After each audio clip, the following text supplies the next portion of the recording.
Assalamualaikum warahmatullahi wabarakatuh. Innal hamdalillah nahmaduhu wa nasta'inuhu wa nastaghfiruh wa na'udzu billahi min shururi anfusina wa sayyiati a'malina. May yahdihillahu fala mudilla lahu wa may yudlil fala hadiya lahu. Asyhadu an la ilaha illallah wahdahu la syarika lahu wa asyhadu anna Muhammadan abduhu wa rasuluh la nabiyya ba'dahu. Alhamdulillahirabbil alamin. Jamaah Masjid At-Taqwa Wonodri yang insyaallah dirahmati Allah Subhanahu wa taala, wabil khusus Ustaz Bambang yang senantiasa atau istiqomah mengawal pengajian Ahad pagi ini, jihad pagi ini. Alhamdulillah kita juga bersyukur kepada Allah pagi ini diberi kesehatan, diberi kesempatan menjadi hamba Allah yang mau mencari kebaikan. Ini adalah perkara besar. Allah pilih hati kita, kemudian Allah gerakkan jasad kita, badan kita, kaki kita untuk datang ke Masjid At-Taqwa yang insya Allah dirahmati. Bapak Ibu yang dimuliakan Allah Subhanahu wa taala, saya akan menyampaikan satu materi yang tidak biasanya, walaupun saya selalu menyampaikan materi yang berkaitan dengan sains. Secara rutin saya menyampaikan pengajian di tempat lain adalah kajian tafsir ilmi ataupun tafsir tematik yang berkaitan dengan sains, membahas bagaimana ayat-ayat Al-Quran sesungguhnya banyak sekali yang berkaitan dengan sains, kebutuhan manusia.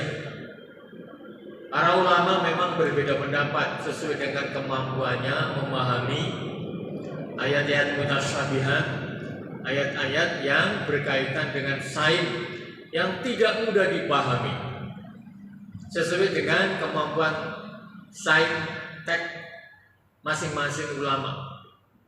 Tentu ulama-ulama tidak akan bisa memahami rahasia-rahasia sains di dalam Al-Quran. Yang bisa memahami adalah para ilmuwan muslim yang bisa menggali, bisa melihat bukti ayat-ayat Al-Quran yang Allah Subhanahu wa taala tampakkan. Selalu saya sampaikan satu ayat, sanurihim ayatina fil afaqi wa fi anfusihim hatta yatabayyana lahum annahul haq. Jadi Allah Subhanahu wa taala akan bukakan, akan tunjukkan ayatina, ayat-ayat kami fil afaqi wa fi anfusihim, di seluruh alam semesta dan di dalam diri manusia, hatta sampai yatabayyana lahum, jelas bagi mereka, lahum adalah orang-orang yang tidak yakin kepada kebenaran Al-Quran, annahul haq, ini hunya kepada Al-Quran, bahwa Al-Quran itu hak. Dan sekarang terbukti Allah buka di seluruh alam semesta, bahkan dalam diri manusia, dalam tubuh manusia Allah tampakkan ayat-ayat Allah Subhanahu wa taala, sunnatullah, ayat-ayat yang terbentang di seluruh alam semesta. Bapak Ibu sekalian yang dimuliakan Allah Subhanahu wa taala, sebagian ayat Quran memang berkaitan dengan sejarah, sebagian lagi berkaitan dengan hukum, dengan masalah sosial, dengan masalah ekonomi, muamalah. Tapi tidak sedikit dari 6.236 ayat, ulama ada yang mengatakan 1.500 ayat berkaitan dengan sains. Ada yang berpendapat 1.000, ada yang berpendapat 800. Dan itu semakin terbukti sekarang. Saya dosen sains, saya dosen kimia. Ketika saya belum mendalami tafsir ilmi, sedikit ayat-ayat Quran yang berkaitan dengan bidang ilmu saya, bidang kimia. Tapi begitu mendalami tafsir ilmi, ternyata banyak ayat-ayat Al-Quran yang langsung berkaitan dengan eksperimen kimia, dengan data-data kimia.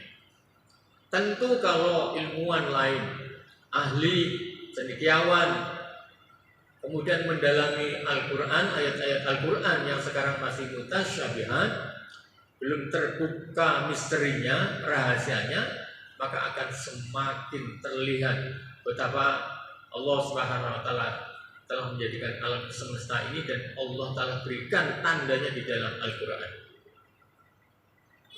Alif lam ra kitabun uhkimat ayatuhu summa fussilat. Sehingga Allah Subhanahu wa Ta'ala juga telah sampaikan bahwa ayat-ayat Quran ini kokoh dan rapi tersusun. Lebih dari 1 tahun saya mendalami tafsir ini dari sisi sains. Ternyata memang setiap posisi huruf, posisi ayat atau posisi kata, posisi ayat ini sudah dihitung oleh Allah Subhanahu wa Ta'ala sedemikian rupa. Tidak ada yang salah, tidak ada yang bisa dipindah-pindah. Ya. Sungguh ini adalah kekuasaan Allah, dan ini menjadi bukti bahwa Al-Quran ini adalah firman Allah dengan sepenuh kebenaran yang dibuktikan di alam semesta dan di dalam tubuh manusia. Bapak Ibu yang dimuliakan Allah Subhanahu wa Ta'ala, ini penting saya sampaikan supaya kita yakin. Jangan hanya membaca Al-Quran separuh-paruh, hanya hukum, hanya ekonomi. Tapi sesungguhnya ayat Quran ini punya dimensi yang luas, yang kaya, dan masih banyak yang belum bisa dilihat oleh manusia dengan kemampuan ilmu pengetahuan dan teknologinya. Semakin banyak ilmuwan-ilmuwan dari negara barat, di Amerika, di Eropa, yang memahami kebenaran Al-Quran, dan akhirnya apa? Mereka masuk Islam, bahkan tanpa dakwah dari ulama-ulama Islam, bahkan tanpa pemberitahuan dari ustadz-ustadz Islam. Mereka membaca Al-Quran. Bapak Ibu yang dimuliakan Allah, hari ini ilmu Al-Quran, ilmu Islam dibuka lebar-lebar melalui internet, ya. Apalagi sekarang ada artificial intelligence. Saya mendalami artificial intelligence karena saya orang IT. Sekian puluh tahun tiap hari saya belajar IT dan saya mempraktekkan AI, artificial intelligence. Saya programmer komputer, membuat aplikasi-aplikasi yang berkaitan dengan sains dan menggunakan artificial intelligence. Termasuk program yang saya buat ini ada Palatmo.id KHGTMU. Kebetulan tahun ini saya ditugasi menjadi salah satu tim membuat software PP Muhammadiyah di tingkat nasional, supaya kita bisa menentukan kalender khusus hitungan Muhammadiyah dengan akurat dan presisi. Ada kurang lebih 10 orang yang mewakili programmer komputer dan ahli falak untuk membuat software yang kredibel, software yang akurat, sehingga itu kita bisa menghitung dengan tepat awal bulan Hijriah, jadwal waktu sholat, penentuan arah kiblat, dan berbagai sains lain. Ya, alhamdulillah, semua dari Allah Subhanahu wa Ta'ala.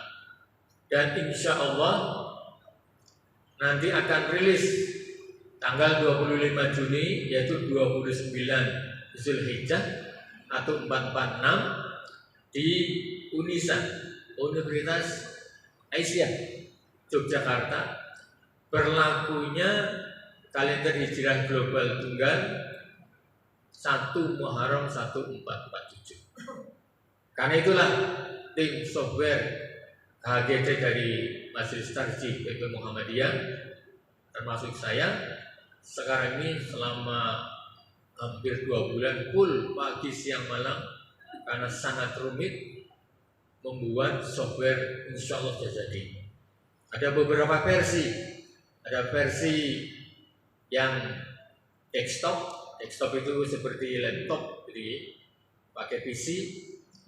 Saya diamanai untuk membuat versi website, alhamdulillah sudah jadi. Tapi selalu ada perbaikan, Kemudian ada versi Android, dan itu butuh hitungan yang luar biasa, effort untuk mendalaminya. Insya Allah 1 Muharram 1447 Hijriah nanti Muhammadiyah bersama kurang lebih puluhan negara lain di seluruh dunia, karena sifatnya global. Pada beberapa tahun terakhir sudah ada 16 negara, bukan satu negara ya. Kalau kita di Indonesia baru satu negara, Indonesia sendiri, Singapura, Brunei, Malaysia, suka-suka. Indonesia sendirian. Tapi kalau kalender hijrah global tunggal, ini mendunia, global. Tahun kemarin sudah ada 16 negara, termasuk Turki yang menjadi pelopor. Dan insya Allah mulai 1 Muharram 1447 Hijriah ini, Muhammadiyah akan mengawalinya menjadi organisasi massa dunia. Dan memang sudah kelasnya Muhammadiyah untuk menjadi pelopor di kelas dunia. Insya Allah 26 Juni kita akan mengawali dengan kalender Hijriah global tunggal. Bapak Ibu yang dimuliakan Allah SWT, prosesnya lama sekali. Nanti saya hanya garis besar saja dan tidak mungkin saya menjelaskan secara teknis. Tetapi file sudah saya upload, sudah saya kirim. Harapannya yang berminat akan membacanya, karena itu sudah menjadi keputusan Munas Tarjih ke-32. Kemudian di sini saya ringkaskan sebagian aja, sebagian kecil, supaya Bapak Ibu paham. Ini bukan kerja main-main, ini kerja sungguh-sungguh, selevel dengan level Muhammadiyah yang mendunia. Bagian proses latar belakang sudah berpuluh-puluh tahun. Sebenarnya sudah diawali jauh hari, mulai dari muktamar sebelum muktamar 47. Kemudian dikuatkan pada muktamar 48 di Surakarta. Kemudian tahun kemarin Muhammadiyah GR duluan jamaahnya, seolah-olah KHGT sudah diresmikan, padahal belum. Karena KHGT kalender hijrah global tunggal baru ditanbit tahun ini tanggal 3 Februari. Sebelum puasa sebenarnya, kurang lebih 1 bulan sebelum puasa kemarin. Tetapi belum bisa dilaksanakan karena ada proses-proses, prosedur-prosedur sebelum bisa diterapkan nasional, mengikuti aturan dunia. Maka kalau kemarin geger di kalangan Muhammadiyah karena mereka kurang paham, ya, nampaknya beritanya ini belum tuntas, ya, literasi informasinya belum tuntas. Sehingga cerita-cerita menjadi seperti kenyataan. Padahal sebenarnya baru ditanbit secara resmi nasional 3 Februari 2025, kurang lebih 1 bulan menjelang Ramadan. Tetapi belum bisa dilaksanakan, ada prosedur-prosedur, persyaratan-persyaratan yang belum bisa dilaksanakan. Nah, insya Allah dengan berbagai persiapan yang panjang, kami tim software saja kerja 2 bulan full. 2 bulan itu bukan hanya seminggu sekali, tiap hari. Saya sebagai programmer tiap hari terus memperbaiki, karena kami menggunakan berbagai istilahnya kepustakaan. Harus memilih formula yang paling akurat, dan itu mengujinya tidak bisa sehari 2 hari. Berdiskusi, kita sering ketemu di Jogja secara luring bersama-sama di kantor pimpinan pusat Muhammadiyah untuk menentukan formula yang tepat, formula yang banyak dipakai sehingga nanti bisa diterapkan di dalam softwarenya. Dan software itu bukan hanya untuk orang Indonesia, software itu nanti akan dipakai, akan diakses oleh orang seluruh dunia, buatan Indonesia, insyaallah. Bapak Ibu yang dimuliakan Allah SWT, ini saya akan ceritakan, karena kemarin saya janji saya akan ceritakan sampai nanti kita bisa mengambil hikmahnya kalender hijriah global tunggal. Di latar belakang bertahun-tahun dengan berbagai diskusi yang panjang, saya sering mengikutinya. Dalil syar'i digali secara kuat. Ulama-ulama Muhammadiyah, orang-orang yang alim alamah, para ustadz-ustadz muda yang cerdas dalam memikirkan dalil syar'i, istilahnya kalau kita legal standing dari sisi Quran hadisnya. Ini tidak bisa setahun 2 tahun dan melibatkan banyak pihak. Tentu ini perkara besar, karena perubahan kalender hijrah global tunggal ini menandai perubahan paradigma cara kerja dan pekerjaan serta lingkup dari Muhammadiyah. Yang dulu barangkali lebih banyak di lokal, sekarang sudah mendunia. Kita sudah memiliki pimpinan cabang istimewa di berbagai negara, PCIM. Kita sudah punya yang di Turki, di Mesir, di Amerika, di Eropa, di London. Itu adalah level Muhammadiyah. Gerak persyarikatan Muhammadiyah memang harus mendunia supaya memberi manfaat lebih besar lagi, bukan hanya untuk Indonesia. Alhamdulillah di Indonesia Muhammadiyah sudah memberikan banyak manfaat, kontribusi kepada pemerintah ataupun kepada rakyat. Bertahun-tahun dalil syar'i ini digodok Bapak Ibu. Kemudian setelah selesai tahun berapa? Tahun kemarin bilang setelah dalil syar'i selesai baru dibeli dalil astronomi, dalil sainsnya. Kita tidak bisa karena ini adalah semacam perubahan peradaban. Ini betul-betul lompatan perubahan peradaban. Maka kita tidak main-main dengan dalil syar'i dan juga kita tidak akan sembarangan menggunakan dalil astronomi. Formula yang dipilih, aksioma, teori, konsep semuanya dibangun dengan kokoh. Tentu ada banyak diskusi, lama. Dan ini tentu dilakukan oleh para ahli di bidangnya. Alhamdulillah saya mendalami ilmu falak sejak tahun 90. Lama sekali saya mendalami ilmu falak. Walaupun saya orang kimia, tapi saya lebih banyak belajar ilmu falak. Kenapa? Karena ilmu falak ini bisa diterapkan untuk kepentingan pelaksanaan syariat Islam. Ketika kita bisa menentukan awal bulan hijriah dengan tepat, dengan akurat sebagaimana dalil Quran hadis, maka itulah dinul qayyim. Kita mengikuti agama yang lurus, agama yang dikehendaki oleh Allah Subhanahu wa taala. Maka sains yang kita akan terapkan pun bukan sains sembarangan.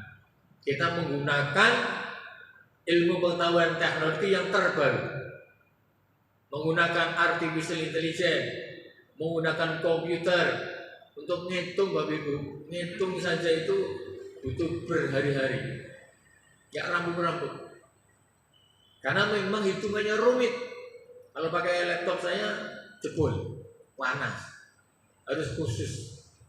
Kalaupun dipakai ya sangat lambat. Bapak Ibu yang dimuliakan Allah, setelah dalil syar'i, dalil astronomi atau dalil sainsnya kokoh, baru kita melangkah membuat software. Nah, sebulan yang lalu kita sudah mulai membuat software. Sudah 1 bulan ini. Nanti tanggal 25 tinggal diresmikan. Sekarang masih proses ngitung, masih ngitung terus. Sampai akhirnya nanti softwarenya stabil, ya versinya masih versi beta. Karena biasanya software itu selalu ada perbaikan, update terus. Insya Allah nanti tanggal 25 minimal sudah versi beta yang sudah agak stabil. Setelah itu nanti ada versi release version.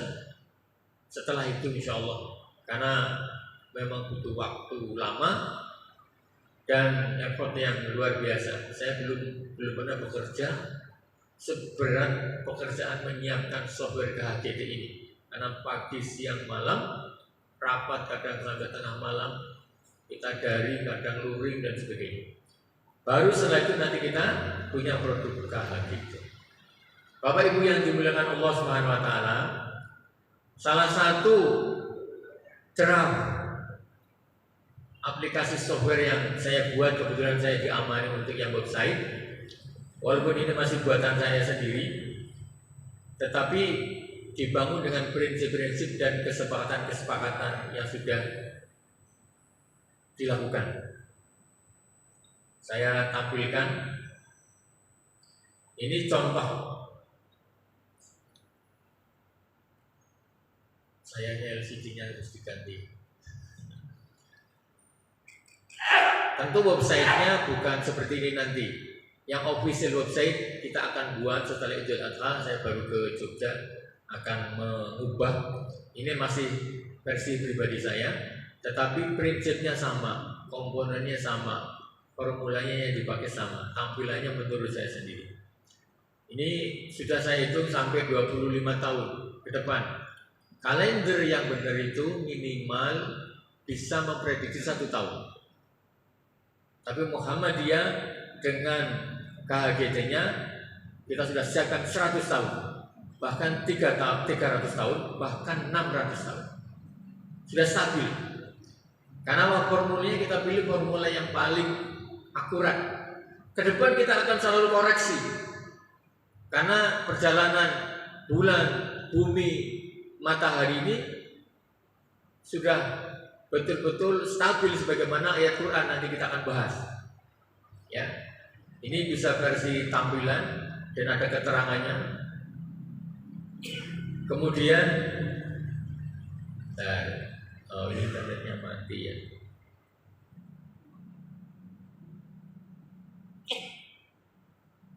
Internetnya mati. Ya.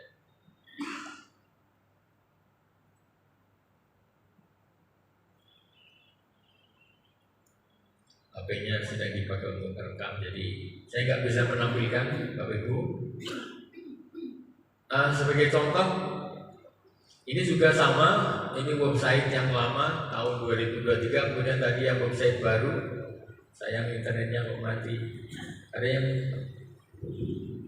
Bapak silakan kan dari ini ya, dari share ininya ya, tayangannya. Iya. Yang ini kan Pak ya. Iya. Ya kan, Bapak silakan yang ini bisa. Ya. Jadi nggak apa-apa, kita pakai ini aja. Nanti saya tampilkan. Nanti kalau internetnya jalan saya munculkan. Karena fiturnya banyak sekali. Bapak Ibu, sebagai contoh bulan Dzulhijjah kita mulai tanggal 25 Juni ini kita resmi rilis.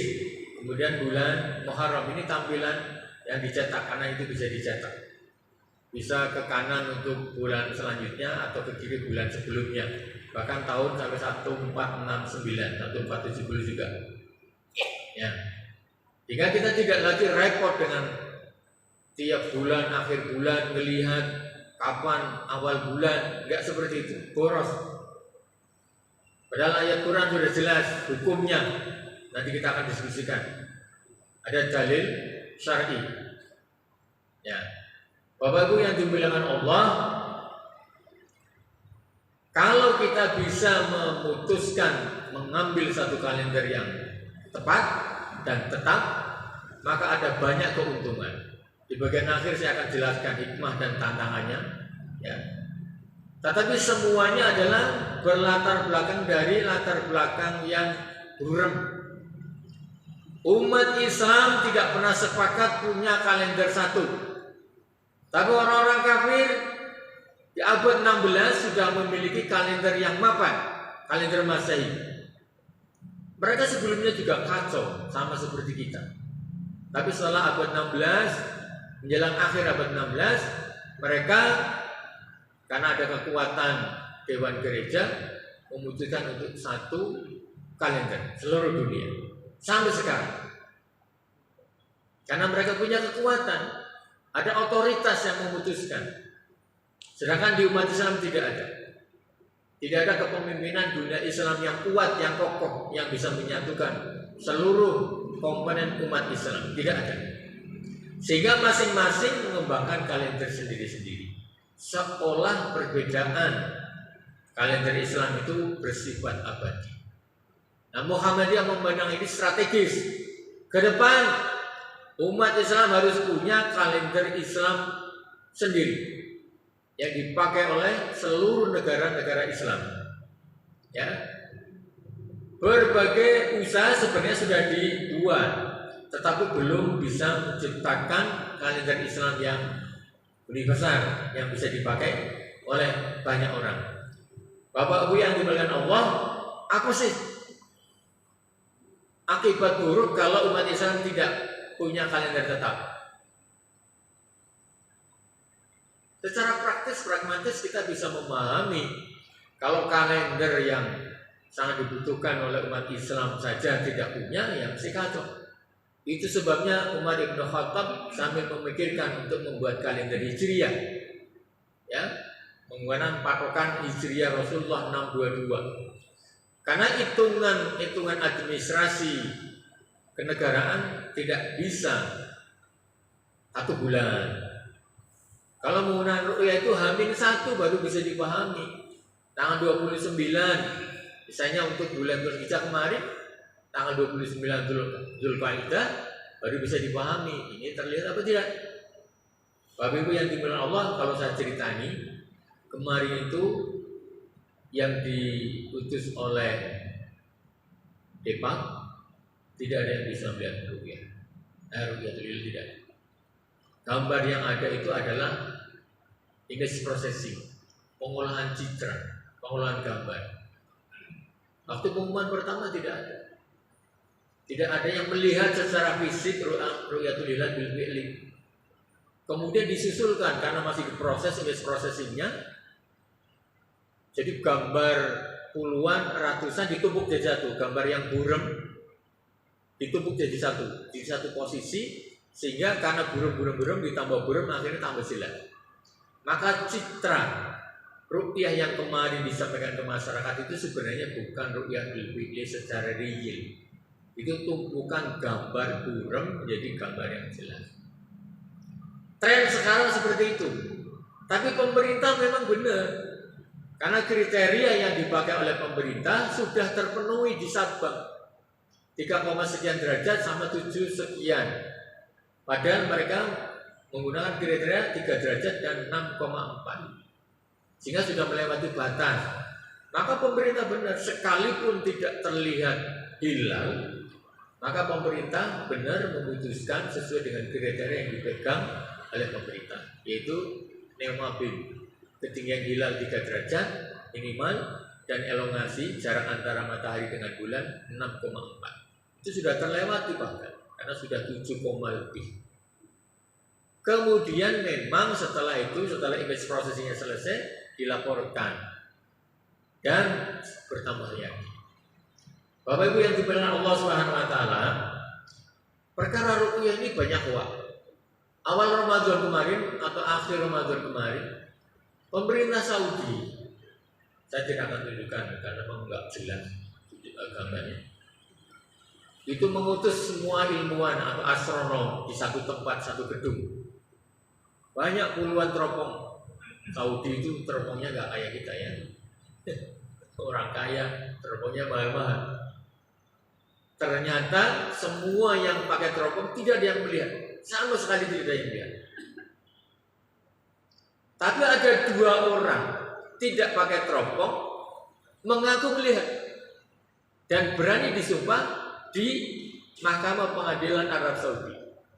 Luar biasa kan? Matanya mata oppo, mata Superman, mata bionik. Astronom yang pakai teropong tidak ada yang melihat satupun. 2 orang tanpa teropong bisa melihat dan berani disumpah. Itu permasalahan di Arab Saudi. Asal ada orang yang mau disumpah, jadi hukum. Kalau di Indonesia masih lumayan, karena ada kriteria 3 derajat 6,4. Kalau kemarin belum sampai 3 sama 6,4, pasti pemerintah akan ikut seperti ruqyah dari NU. Jadi Bapak Ibu, pemerintah itu bukan NU, juga bukan Muhammadiyah. Keputusan kemarin memang mandiri pemerintah. Tidak pernah pemerintah ikut-ikut NU, enggak. Kebetulan saja suatu saat sama. Karena pemerintah mandiri punya kriteria. Nah, memang kalau ruqyah itu kan serba tidak pasti. Ya, Mendung Siti kalah, Istiqmal 30 hari. Pada zaman Rasulullah, selama Rasulullah hidup 10 tahun, hanya 2 kali istiqmal 30 hari. Selebihnya itu 29 hari. Ingat, bulan Hijrah itu hanya 29 atau 30. Konsekuensinya kalau istiqmal terus, maka nanti bulan berikutnya akan 28 hari. Ini tidak sesuai dengan kaidah sebagaimana Quran. Ya, jadi akada artinya 29 30. Sekian 29 atau 30. Kalau istiqmal, nanti bulan berikutnya akan terkurangi menjadi 28 hari. Dan itu terjadi di Arab Saudi sekian tahun, sekian kali. Memang Arab Saudi seperti itu. Nah, berharap mudah-mudahan Arab Saudi bisa menengok kalender Hijrah global tunggal yang sifatnya mendunia. Nanti kita akan berikan penjelasannya. Menimbulkan citra dan dampak negatif terhadap syiar dan dampak Islam.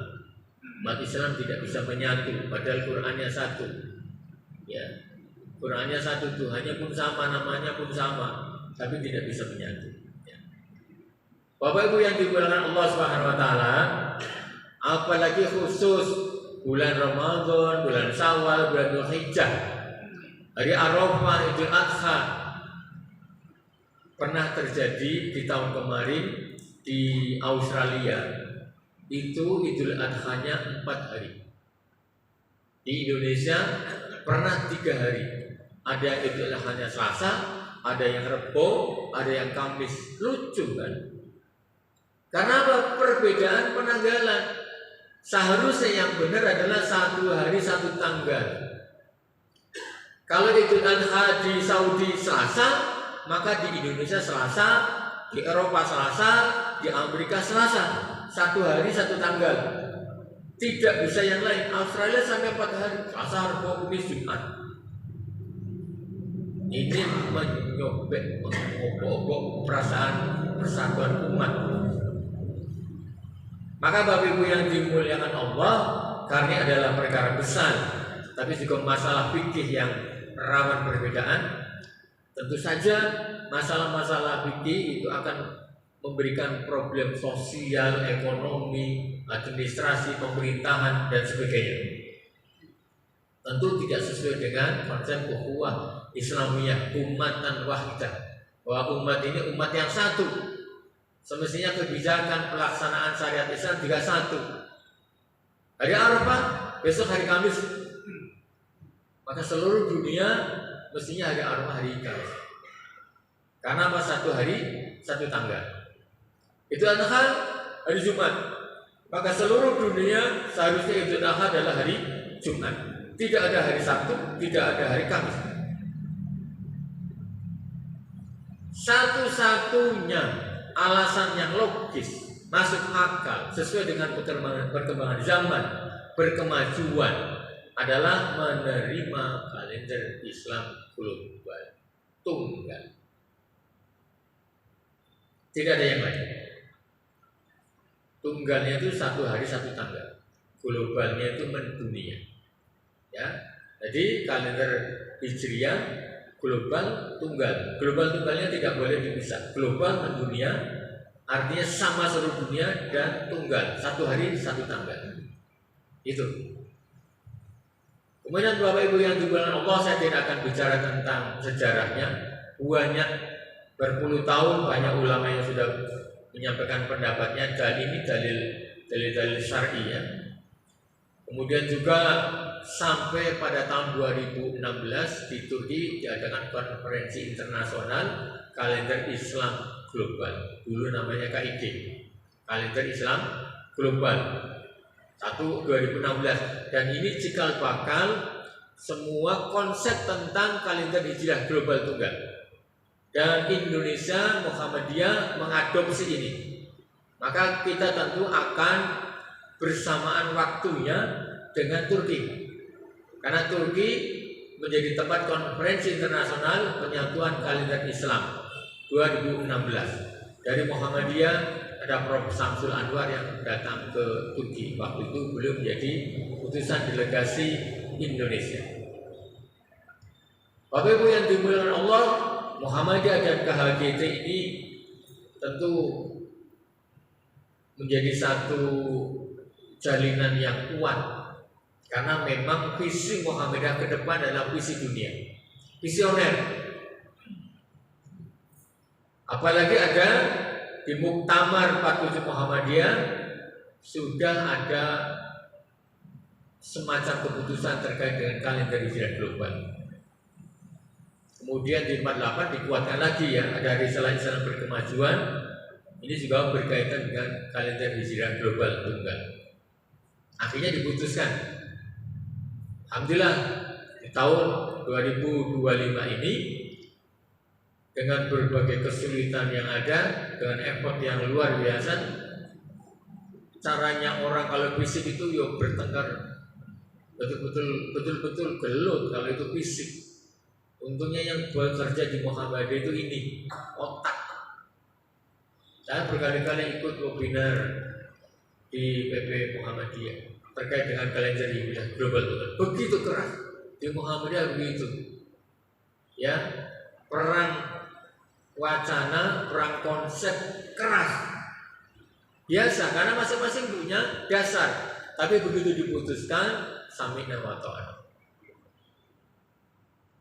Itu enaknya begitu, karena kita tidak memikirkan bahwa saya harus menjadi pemenang, enggak, tetapi kita memilih yang terbaik, yang terkuat. Dan itu manhaj tarjih. Kita memahami yang namanya manhaj tarjih itu ada banyak pendapat yang kuat, salah satu dikuatkan, itu tarjih. Bukan tidak punya pendapat, bukan tidak menggunakan madhab, tapi madhab-madhab yang banyak dilihat, kemudian dari yang terbaik-terbaik itu dipilih, di satunya dikuatkan. Ini namanya tarjih. Memilih yang terbaik.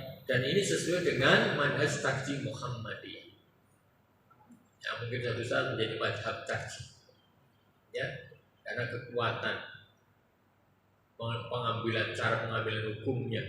Itu sebabnya ketika Muhammadiyah menggunakan hisab tidak ruqyah, maka itu sesuai dengan prinsip manhaj tarjih.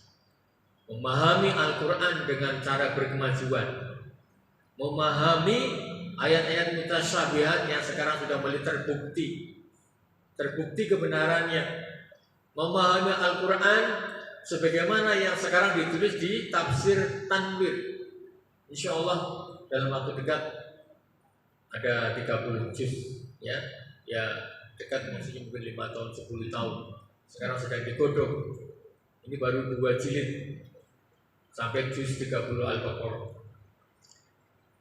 Karena apa? Pemahamannya betul-betul seiring dengan perkembangan zaman, saintek dan sebagainya. Islam tidak mungkin ketinggalan zaman, karena Qurannya sudah melampaui zaman. Qurannya sudah melampaui kemajuan saintek. Sekarang penemuan-penemuan menjadi semacam bukti eksperimen bahwa yang ada di Quran sudah melampaui zaman. Hanya manusia tidak mampu. Manusia baru bisa melihat buktinya. Sanurihim ayatina. Ini betul-betul janji Allah. Sa di sini artinya akan Allah buka ayatina. Ayat-ayat Allah yang ada di alam semesta. Ayat-ayat sunatullah. Hukum-hukum alam. Bapak Ibu yang dimuliakan Allah, orang yang jujur, sekalipun dia tidak membaca Al-Quran, pasti akan melihat betapa indahnya susunan alam semesta, betapa teraturnya hukum-hukum sunatullah yang di alam semesta. Sehingga Einstein mungkin tidak punya agama barangkali, tapi dia katakan tidak mungkin alam semesta yang diatur dengan indah ini tidak ada yang menciptakan. Keindahan aturan alam semesta menunjukkan adanya pencipta. Tidak mungkin dengan sendirinya semua bergerak sendiri, nggak mungkin. Pasti ada yang menciptakan.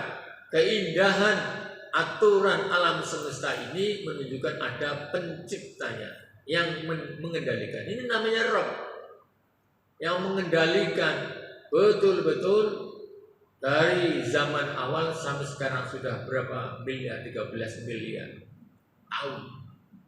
Bapak Ibu yang dimuliakan Allah, saya tidak akan memaksakan materi, paling mungkin maksimal 10 slide saja supaya tidak terlalu teknis.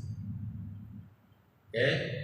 Nah sekarang kita masuk ke argumen syar'i, 1-2 ayat saja. Nanti saya hubungkan dengan prakteknya yang ada di sekarang saya dipraktekkan ini. Bapak Ibu yang dimuliakan Allah, tentu saya tidak akan membahas satu persatu. Kalau ini tafsir ini, saya akan bahas satu persatu ayat hadisnya supaya detail. Tapi di sini secara umum, bahwa di dalam surat Al-Isra ayat 12 disebutkan wa ja'alna al-laila wan nahara ayataini wa hauna ayatal laili wa ja'alna ayatan nahari mubsiratan litabtahu fadlan min rabbikum. Kami jadikan malam dan siang sebagai dua tanda ayataini. Lalu kami hapuskan tanda malam dan kami jadikan tanda siang itu terang, agar kamu mencari kurnia dari Tuhanmu. Kitab tahu fadlan min rabbikum. Tujuannya apa Bapak Ibu? Walita'lamu ada sini wal hisab. Kalau kita lihat di sini, supaya kamu mengetahui bilangan tahun-tahun dan perhitungan. Wa kullu syai'in faddalnahu tafsilan. Dan segala sesuatu telah kami terangkan dengan jelas. Bapak Ibu, ayat ini bukan ayat sembarangan. Perhitungan ini hisab. Quran itu banyak menggunakan kata-kata hisab. Perhitungan Allah hak. Kita sering membaca surat Ali Imran itu kan, ya, bahwa semua ciptaan Allah tidak akan sia-sia. Ma khalaqta hadza batila, ma khalaqta hadza batila. Karena apa? Penuh perhitungan dari Allah. Alif lam ra kitabun uhkimat ayatuhu summa fusilat. Ini pun sama, kokoh, terperinci, jelas. Karena apa? Ada perhitungan. Wa kullu syai'in fassalnahu tafsila. Dan segala sesuatu telah kami terangkan dengan jelas. Terangkan dengan jelas. Apa buktinya?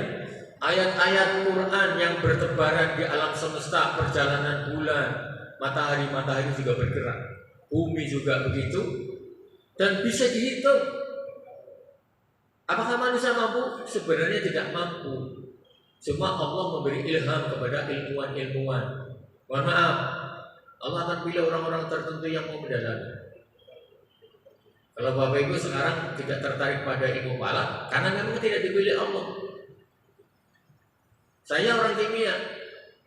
Sejak saya S2 tahun 90-an, justru yang saya pelajari bukan ilmu falak, bukan kimia. Saya malah belajar ilmu falak.